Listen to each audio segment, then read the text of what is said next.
이렇게 편지가 매달렸다고 합니다. 내용은 대략 그렇습니다. 목사님들은 설교에 상당한 큰 비중을 들고 설교 준비에 많은 시간을 보내는 것으로 알고 있습니다. 저는 지난 30년간 아주 규칙적으로 예배에 참석해왔고 그동안 제 추산이 정확하다면 적어도 3,000번의 설교를 들었습니다. 그러나 제가 놀라운 것은 그 설교 중에 단 한 편도 기억할 수 없었다는 것입니다. 목사님의 설교 시간을 달리 썼다면 더 유익하지 않았을까 하는 생각이 듭니다. 라는 내용의 편지였습니다. 그래서 그 편지를 내서 목사님들과 성도들 간에 설교 참반론이 상사스처럼 그렇게 펴져 나왔다고 합니다. 그런데 또 다른 한 통의 편지가 실리면서 그 논쟁이 마무리되었다는 겁니다. 내용은 이렇습니다. 저는 결혼한 지가 30년이 되었습니다. 그동안 저는 32,850회 식사를 했습니다. 거의 저희 아내가 요리한 요리였습니다. 그런데 갑자기 저는 그 많은 식사 중 한 끼의 메뉴도 기억할 수 없다는 것을 발견했습니다. 그런데 그럼에도 불구하고 그 많은 식사를 할 때마다 몇 끼 영양을 공급받았습니다. 저는 그 많은 식사가 없었더라면 오래전에 이미 굶어 죽을 것이라고 분명한 인상을 받습니다. 라는 내용의 편지입니다. 여러분 어떻게 생각하십니까? 사실 저도 이 내용을 접하면서 나의 설교는 과연 어떨까? 나는 과연 우리 성도들에게 어떤 말씀을 전하고 싶을까? 어떤 말씀을 전하려고 할까? 그렇게 고민 아닌 고민을 잠깐 해줬습니다. 그러면서 들 생각이 제가 설교를 잘하는 대설교가 아니고 그저 기억에 남지는 않겠지만 3,000번의 양식 중에 한 끼의 양식은 되지 않을까. 그래서 여기 있는 우리 모든 성도님들이 지금 이 시간 그런 영적 양식을 공급받는 귀한 시간이 되길 소망해 봅니다. 아멘. 여러분 말씀의 제목이 그리스도를 본받는 삶입니다. 참 여러분 어떻게 하는 것이 그리스도를 본받는 삶이겠습니까? 여러분 우리는 흔히 우리의 삶 속에 예수의 흔적을 가져야 한다는 그런 말들을 참으로 많이 합니다. 여러분 예수의 흔적이 무엇입니까? 과연 어떤 것이 예수의 흔적이라고 그렇게 이야기할 수 있는 것이겠습니까? 저는 말씀을 준비하다가 인터넷을 보게 되었는데 잘 모르는 찬양이지만 예수의 흔적이라는 찬양이 있었습니다. 그런데 그 가사를 보면서 참으로 많은 것을 생각나지 않는 그런 가사였습니다. 왜냐하면 나는 과연 그런 예수의 흔적이 있는가 하는 생각을 들었기 때문입니다. 그 가사는 이렇게 시작됩니다.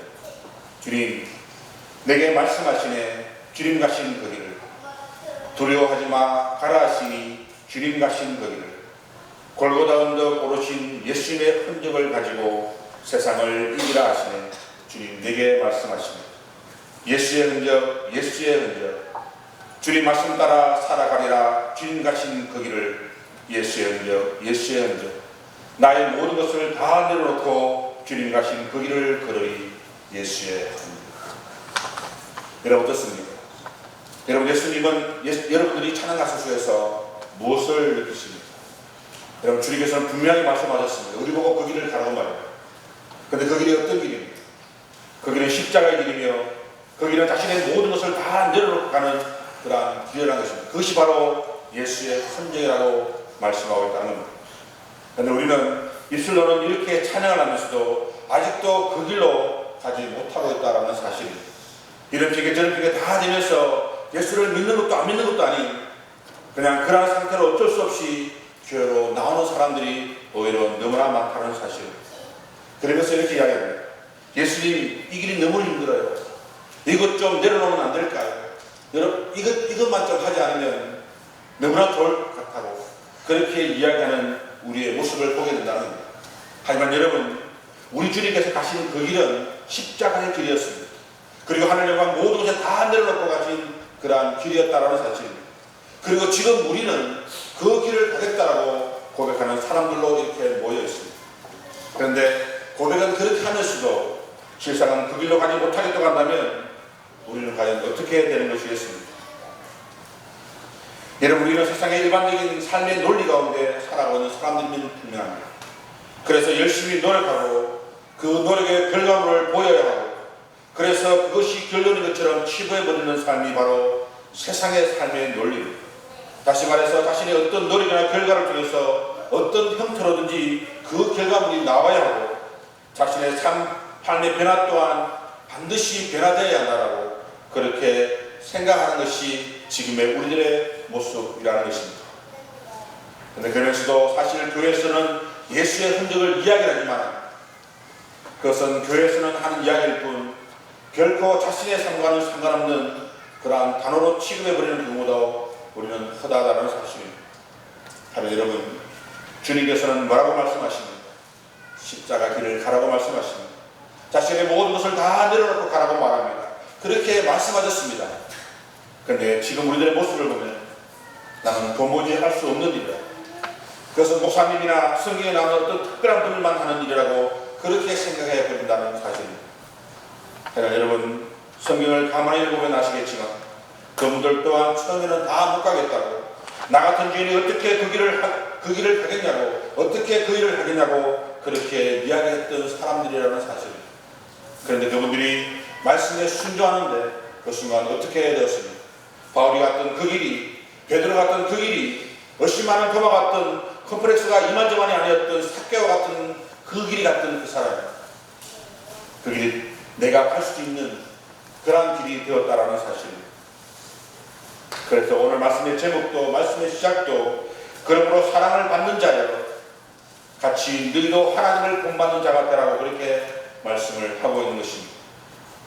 여러분, 토마스 아퀴나스가 쓴 그리스도를 본받아라는 유명한 책이 있습니다. 기독교 서적으로 아주 유명한 책이며 기독교인들이라면 한 번쯤은 반드시 읽어봐야 될 고전 중에 고전인 책입니다. 그런데 이그나티우스라는 사람은 이 책을 평생에 하루도 그리지 않고 읽었고 주변 사람들에게 선물까지 하는 버릇까지 생겼다고 합니다. 그리고 존 메슬러라는 사람은 이 책을 이렇게 평가합니다. 이 책은 1000번을 거듭해서 읽더라도 결코 만족을 얻을 수 없다. 그 일반적인 원리들은 묵상의 씨앗들이다. 따라서 거기에 담긴 내용은 결코 고갈되는 법이 없다라고 말합니다. 그럼 여러분, 이렇게 이야기하는 이 책의 핵심 포인트가 무엇이겠습니까? 책을 읽어보신 분들은 다 아시겠지만 이 책의 핵심 포인트는 그리스도를 생각하는 것, 그리고 그분에게 헌신하는 것, 그 이상 없다. 이것이 바로 이 책의 핵심 포인트입니다. 여러분들 수에게 설명을 드리니까 한 권의 책을 다 읽은 것 같지 않습니다. 하지만 마틴 루터나 존 웨슬러나 존 루터 같은 영적 거장들이 이 한 권의 책을 통해서 핵심따고 하나님을 향한 뜨거운 사랑을 삶 속에서 실천하는 계기가 되었다고 하니 한 번쯤은 꼭 읽어보는 여러분의 삶이 되어지기를 원합니다.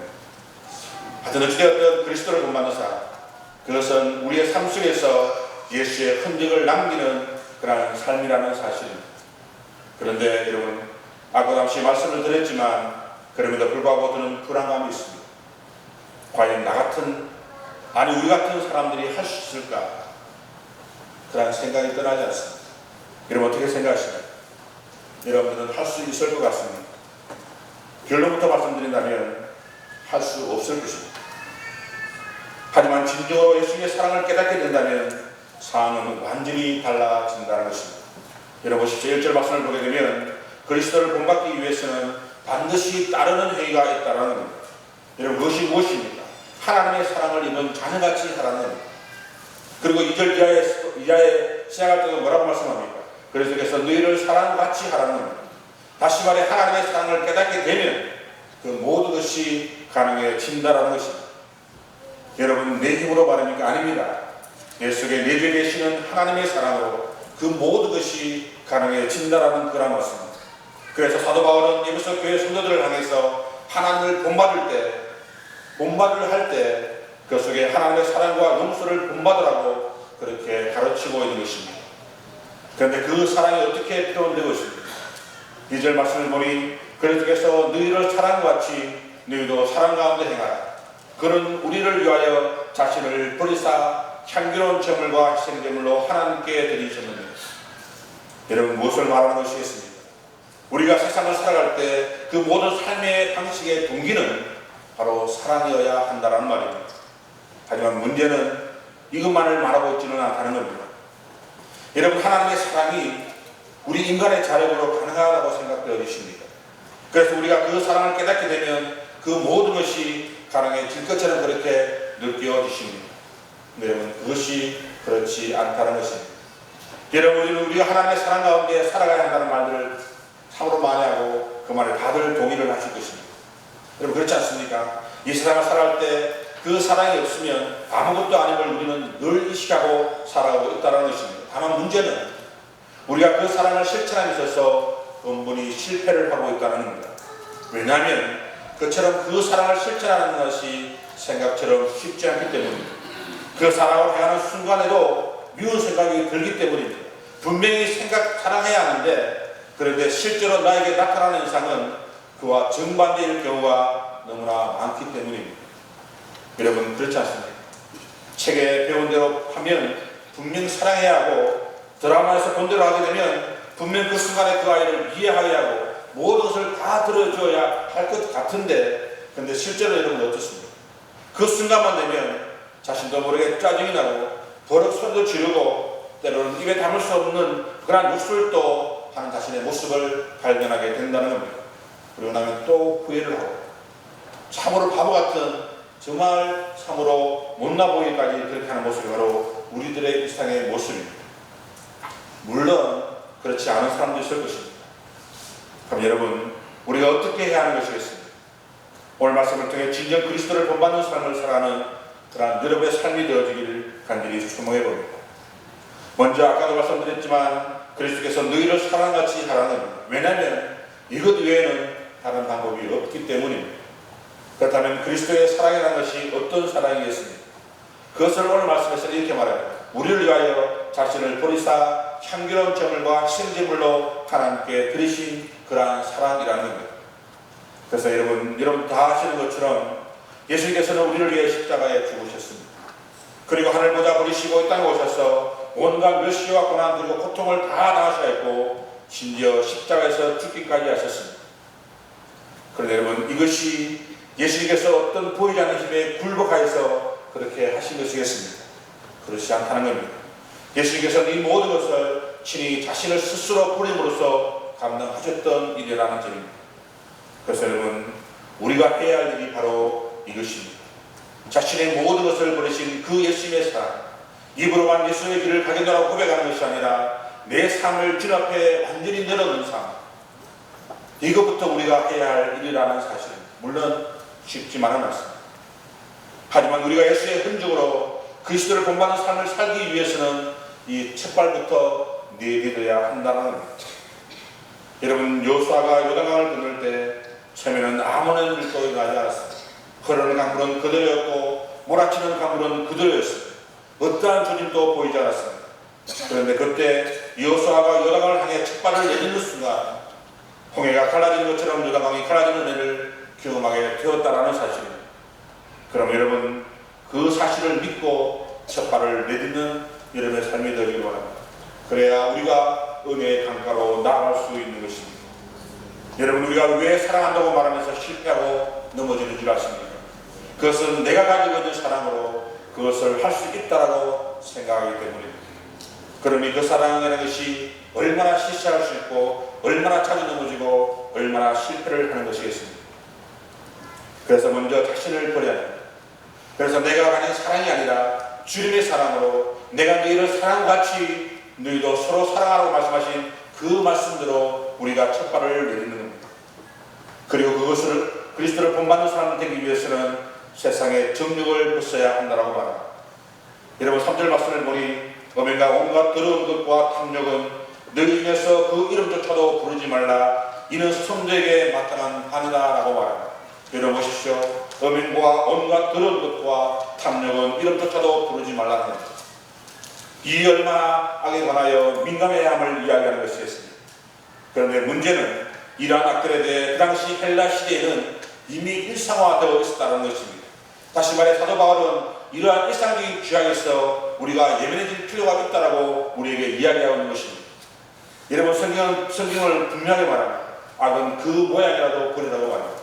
오늘 본문에서 말하고 있는 그 이름도 부르지 말라는 말씀과 일맥상통하는 그런 말씀일 것입니다. 여러분, 믿는 사람은 악에 대하여 그 이름조차도 불러서는 안 될 것입니다. 그냥 호기심에 누구나 다 하는 것인데 이러한 함정에 빠지지 말아야 한다는 겁니다. 왜냐하면 세상은, 아니 사탄 마귀는 우리를 그러한 것으로 유혹하기 때문입니다. 그래서 사도 바울은 악은 그 모양이라도 그 이름조차도 부르지 말라고, 무의식 중이라도 그것을 결코 허용해서는 안 된다라고 그렇게 강력하게 우리에게 권면을 하고 있는 것입니다.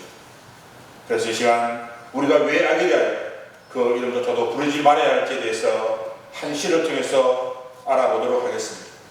제목은 꽃입니다. 여러분이 너무나 잘 아는 꽃이라는 시입니다. 내가 그의 이름을 불러주기 전에는 그런 나만 하나의 몸짓에 지나지 않았다. 내가 그의 이름을 불러주었을 때 그런 나에 와서 꽃이 되었다. 나의 잎빛깔과 향기에 맞는 누가 나의 이름을 불러달라. 물론 꽃이 그렇다는 것은 아닙니다. 여러분 오해했기를 바랍니다. 하지만 우리가 생각하는 악이라는 것이 그냥 다만 정말 아무것도 아닌 것 같은데 이렇듯 이름만 불러도 어마어마한 의미로 다가올 수 있다는 말입니다. 네, 여러분 그것이 어디 이름만 부르는 것 뿐이겠습니다. 여러분 인류 최초의 죄가 어디서 어떻게 들어오게 되었습니까? 하와가 선악과를 봄으로써 들어오게 되었다는 사실입니다. 그런데 우리는 그것이 큰 죄악이 아니라고 해서 직접적인 어떤 형태로 나타나지 않는다고 해서 너무나 쉽게 죄의 이름을 부르며 제약된 상황을 보게 된다는 사실입니다. 여러분 우리는 반드시 깨달아야 합니다. 아무리 큰 죄라 할지라도 그 시작은 정말 미미한 것에서부터 시작되었다는 사실을 말입니다. 그러므로 아무리 사소한 것이라 할지라도 그것을 멀리하며 그 이름조차도 부르지 않는 우리들의 삶이 되어야 할 것입니다. 그리고 4절 말씀에서 뭐라고 말씀하고 있습니까? 누추함과 어리석은 말이나 희롱의 말이 마땅치 아니하니 오히려 감사한 말을 하라고 말합니다. 여러분 어떻습니까? 3절 말씀에서는 우리의 행동에 관한 말씀이었다면 4절 말씀에서는 우리의 언어 감각에 대한 말씀을 해주고 있는 것입니다. 여러분 여기서 말하는 누추함이라는 것은 추잡하고 천박한 말을 의미하는 단어입니다. 그리고 어리석은 말이라는 것은 그냥 아무런 의미 없이 그냥 내뱉는 말을 의미하는 단어입니다. 그리고 희롱한다는 말은 재빨리 지치 있게 하는 말을 가르치는 단어입니다. 그런데 여러분 이상한 것은 앞에서 두 가지의 말은 우리가 버려야 할 너무도 당연한 말처럼 보이는데 세 번째 말은 조금은 이해되지 않을 수도 있다는 겁니다. 왜 그렇습니까? 재빨리 재치 있게라는 말이 무엇이 문제가 되겠습니까? 물론 이것도 저수하게 쓸 때는 성스러운 말이나 독서가 될 수가 있을 것입니다. 하지만 아리스토텔레스는 그의 윤리에서 이 단어를 대화의 유희를 가리킬 때 사용되었던 단어입니다. 다시 말하면 유머 감각이 뛰어난 상태를 염두에 두고 한 말이 바로 이러한 단어라는 것입니다. 그렇다면 유머조차도 즐겨서는 안 된다는 그런 말처럼 들리기도 할 것입니다. 여기에 서 있는 저 역시도 아마 어찌면 해당되는 말일 수도 있습니다. 왜냐하면 저도 가끔씩은 아재 개그로 그렇게 사람들에게 이야기할 때 제가 그런 유머를 할 때마다 주변 사람들의 많은 비난 속에서 그 이야기를 하고 있을 때가 있기 때문입니다. 그런데 그런 것을 하지 말라는 의미가 아니라 사도 바울은 오히려 다시 말해서 그러한 유머보다는 감사하는 말을 더 많이 해야 함을 강조하기 위해서 이렇게 필요하고 있다는 사실입니다. 그런데 어떻습니까? 오늘 우리들의 모습을 보게 되면 세상의 유머 감각에는 뛰어난데 하나님께 감사의 표현하는 감각에는 너무나 모든 것이 사치라는 겁니다. 여러분 성경은 분명 범사에 감사하라 이런 그리스도 예수 안에서 너희를 하신 하나님의 뜻이다 라고 이렇게 말씀하시는데도 불구하고 다시 말해 우리의 모든 삶에서 그러한 감사해야 할 의무가 있다라고 말씀하셨음에도 불구하고 우리는 너무나도 그 감사를 표현할 줄 모르고 심지어 표현할 생각조차도 하지 않을 경우가 너무나 많다라는 사실입니다. 여러분 성경에서는 우리에게 매일의 삶 속에서 감사로 그렇게 말씀합니다. 감사의 조건이 있어서 감사하는 감사는 진주한 의미에서의 감사하지 않습니다. 감사는 감사의 조건이 있어도 감사할 조건이 없어도 할 수 있는 감사. 그래서 범사의 감사라고 사도 바울이 우리에게 말씀을 하셨던 것입니다. 성 크리스토스 일화 중에 이런 이야기가 있습니다. 그가 법으로 금한 기독교 복음을 증거하다가 체포를 당해서 감옥에 투옥되었다고 합니다. 그런데 그는 그때 이렇게 기도를 하게 됩니다. 하나님, 감옥에 갇힌 죄수들에게 복음을 전하라고 이곳에 저를 파송하셨군요. 너무나 감사를 드립니다. 그래서 그는 감옥 속에서 정말 쉬지 않고 복음을 전했다고 합니다. 하지만 그는 결국 사형을 당하게 되었다고 합니다. 근데 그때 그는 또 이렇게 기도를 합니다. 하나님 감사합니다. 성도의 가장 아름다운 죽음이 순교라고 하는데 저 같은 사람을 순교의 반일에 동참케 하시니 참으로 감사합니다 라고 말합니다. 그리고 사형장으로 끌려가 교수형을 당하게 되는데 그때 갑자기 사형 중지 명령이 내려지게 되고 그가 다시 감옥으로 돌아오게 되었다는 겁니다. 그때 그는 다시 또다시 기도를 올립니다. 하나님 감사합니다. 아직도 저에게 할 일이 더 많이 남아있다는 것입니까? 그렇다면 죽도록 충성할 수 있도록 도와주십시오. 여러분 어떻습니까? 이것이 우리 믿는 사람들이 가져야 할 감사의 이유가 아니겠습니까? 다시 말해 감사할 조건이 있어야 하는 감사가 아니라 감사의 조건이 있어도 그리고 감사의 조건이 없다 할지라도 내가 서 있는 그 자리에서 감사할 수 있는 삶, 그것이 바로 우리들이 가져야 할 감사의 모습이라는 겁니다.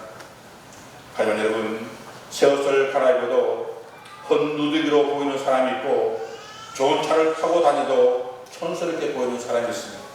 고급 레스토랑에 앉아서 스테이크를 잘하지만 남의 집 대문을 두드리는 모습처럼 참혹한 모습을 보이기도 합니다.